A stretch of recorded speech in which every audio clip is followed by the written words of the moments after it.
पूज्य परम श्रद्धेय गुरुदेव योगी राज श्री राम जी लाल जी महाराज की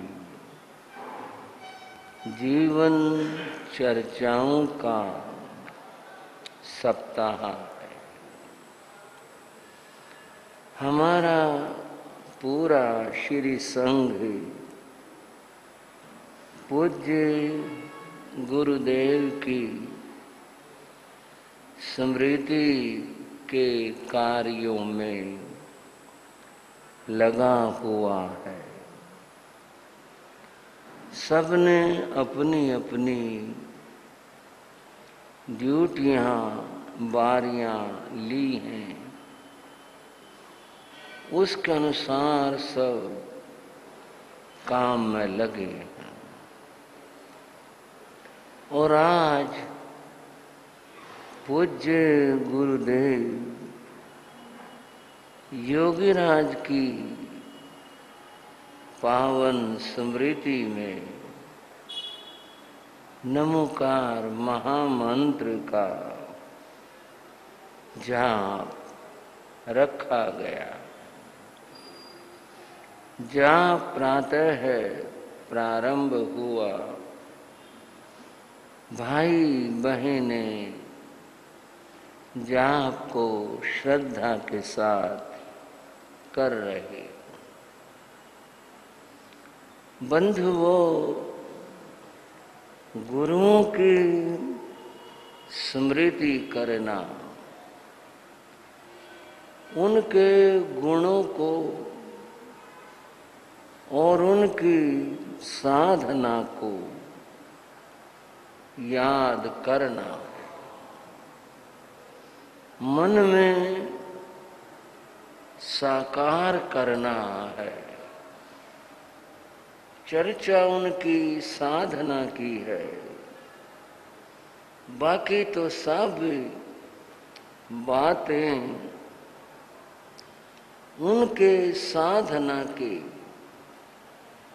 जो और पक्ष हैं, कहाँ कब कैसे घटी, ये घटनाएं।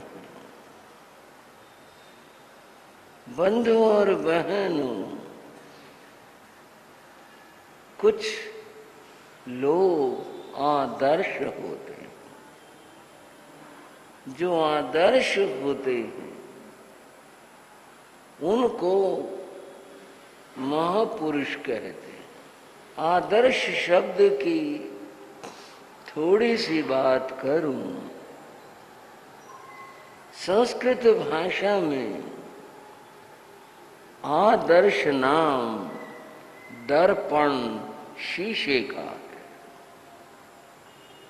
आदर्श जो कहते हैं वह है दर्पण शीशे को कहते हैं। तो महापुरुष के को आदर्श क्यों कहते हैं? कि उनका जीवन दर्पण की तरह से, दर्पण में झांक करके व्यक्ति अपने आप को देखता है, अपने गुण और दोषों को देखता है। मैं कैसा हूं, कैसा लग रहा हूं, यह दर्पण में झांकने पर व्यक्ति को ज्ञात होता। महापुरुषों के जीवन को देखने से हमें अपना पता चलता है, हम कैसे हैं, वे कैसे थे, उनके जीवन में क्या गुण थे और हम किस अवस्था में और किस स्थिति में। इसलिए उनके जीवन को आदर्श कहते। वहां झांक कर देखा तो अपने बारे में पता चला। बंधुओं, प्रतिवर्ष देश में राम लीलाएं की जाती हैं,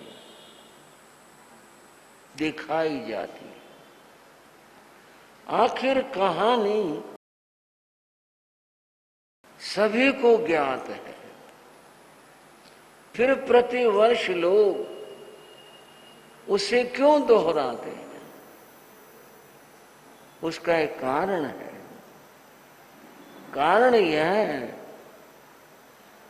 कि श्री राम का जीवन आदर्श है। जब कहीं कोई प्रसंग अपने जीवन का हो और हम ये निर्णय न ले पा रहे हों, ये मुझे करना चाहिए, नहीं करना चाहिए, अथवा यहां मुझे क्या करना चाहिए, उस समय राम के जीवन को याद करो और ये सोचो कि यदि यहां इस जगह है श्री राम होते तो वे क्या निर्णय लेते, क्या फैसला करते। अगर ये आपने सोच लिया, किसी व्यक्ति ने सोच लिया और राम क्या करते वे हमारे आदर्श हैं, मैं भी वही करूं, तो व्यक्ति कभी गलत कार्य कर नहीं सकेगा। जब कभी वो प्रसंग होगा देखेगा, राम तो ऐसा नहीं कर सकते, राम तो ऐसा नहीं बोल सकते, राम तो ये बात नहीं करते। फिर जब मैं उनका भक्त हूं तो फिर मैं ही क्यों करूं? ये बंधुओं उस आदर्श शीशे को सामने रखने का फल है। यानी उसमें झांका, देखा, श्री राम क्या करते, वे तो राज्य छोड़कर चले गए और मैं एक जरा सा त्याग नहीं कर सकता। उन्होंने तो कभी जीवन में ऐसा नहीं किया, तो फिर जब मैं उनका भक्त हूं मैं क्यों करूं? इस तरह उस जीवन को सामने रख करके हम अपने जीवन को संवार सकते हैं, अच्छा बना सकते हैं। इसीलिए प्रतिवर्ष कि हमें उनका जीवन याद रहे, लोग रामलीलाएं देखते हैं, रामायण इसीलिए पढ़ते हैं कि हमारे को वो चरित्र हमेशा याद रहे। बंधुओं, महापुरुषों की बात चल रही है। अनेक महापुरुष हुए, उन महापुरुषों के जीवन आदर्श जीवन है। प्रस्तुत में हम जो चर्चा कर रहे हैं गुरुदेव योगीराज की कर रहे हैं। ये हमारा मोह है क्या, या ये हमारा ये भाव है उन महापुरुष के जीवन से हम कुछ सीखें और अपने जीवन को वैसा बनाने का प्रयास करें, ये भाव है। बंधुओं, सोच अपनी अपनी है। ये भी सोच है, केवल इन गुरु की बात नहीं, सबकी बात करते हैं। एक तो ये सोच है मैं गुरु का मोह गाते रहते, एक ये सोच है नहीं, गुरु के गुणों को ध्यान में लाते हैं और सोचते हैं वे ऐसे थे, उन्होंने ऐसा किया था, हम भी अपने जीवन को ऐसा बनाएं। एक ये भी सोच है। तो 2 पंक्तियां बोलकर चर्चा करें। गुरु योगी राज गुण गाले, चरणों में शीश झुकाले। गुरु योगी राज गुण गाले, चरणों में माया राम जी नगर भिवानी, माया राम जी गए स्वर्ग लिख त्याग कहानी, गए स्वर्ग लिख त्याग कहानी। संयम ज्योत जगाले, चरणों में शीश झुकाले। हाँ संयम ज्योत जगाले, चरणों में।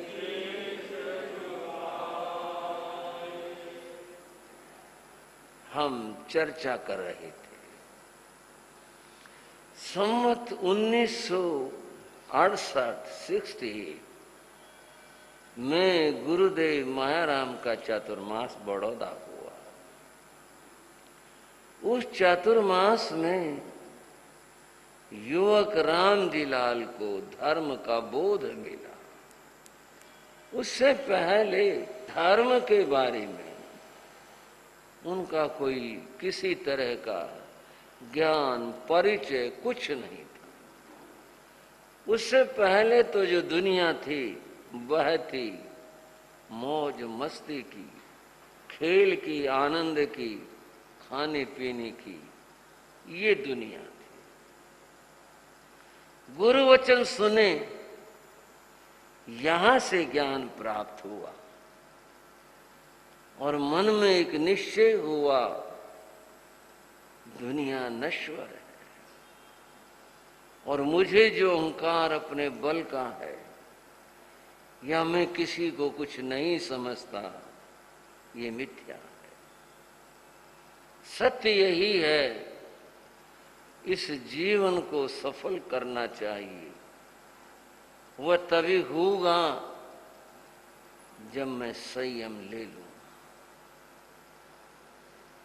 चातुर्मास समाप्त हुआ, संत विहार कर गए। जहां भी गए विचरे।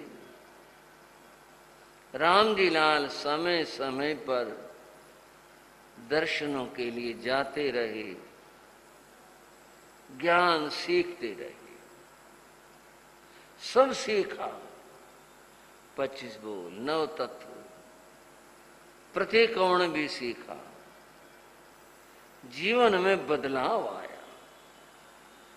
सब लोग ये कहते, इसको रामजी लाल को क्या हो गया। घर वालों की चिंता अपनी जगह थी, वे तो उनका विवाह करना चाहते थे।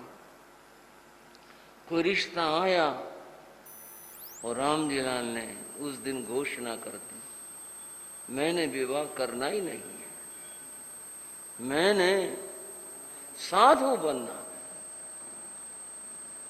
घर वाले सहज बात कर रहा हूं, कैसे सहमत हूं। एक संघर्ष, कलह क्लेश का तो नहीं, परंतु मैंने साधु बनना है। घर वाले कहें यूं कैसे हो सकता है, तू घर में अकेला है, हम तुझे अनुमति कैसे दे सकते हैं। और जब भी गुरु देव मायाराम से कहा, बोले भी ये तो जैन चर्या है, जब तक परिवार की, घर वालों की अनुमति नहीं होगी हम दीक्षा नहीं दे सकते, मुश्किल हो गई। गुरु कहें भाई हम नहीं दीक्षा देंगे, घर वाले कहें हम जाने नहीं देंगे, मन में वैराग्य का भाव था। शास्त्र में चर्चा आई, गौतम स्वामी ने पूछा, संवेगेण भन्ते जीवे किम जनयि। भगवान जिस जीव में, जिस आत्मा में संवेग उत्पन्न हो जाता है, उसका क्या फल है? आप संवेग शब्द से परिचित होंगे, फिर भी बता देता हूं। संवेग कहते हैं वैराग्य को, संवेग कहते हैं मोक्ष पाने की तीव्र अभिलाषा को, वो वैराग्य में ही होता। संसार में नहीं रहना, मुक्ति प्राप्त करनी, यह भाव, संवेग का भाव जब जीवन में आ जाता है तो फिर सब कुछ बदल जाता है। उसे दुनिया के राग अच्छे नहीं लगते। वैराग्य शब्द का अर्थ है विपरीत राग। विपरीत राग का अर्थ है संसार के पदार्थ, वस्तु, चीजें अच्छी न लगना और मन का प्रभु से जुड़ जाना, इसका नाम वैराग्य है। अब तो बस मन वहीं रहता है, घर वाले टोकते रहते हैं, वे अपने सादगी में रहने लगे। पहले जीवन कुछ और था, अब कुछ और हो।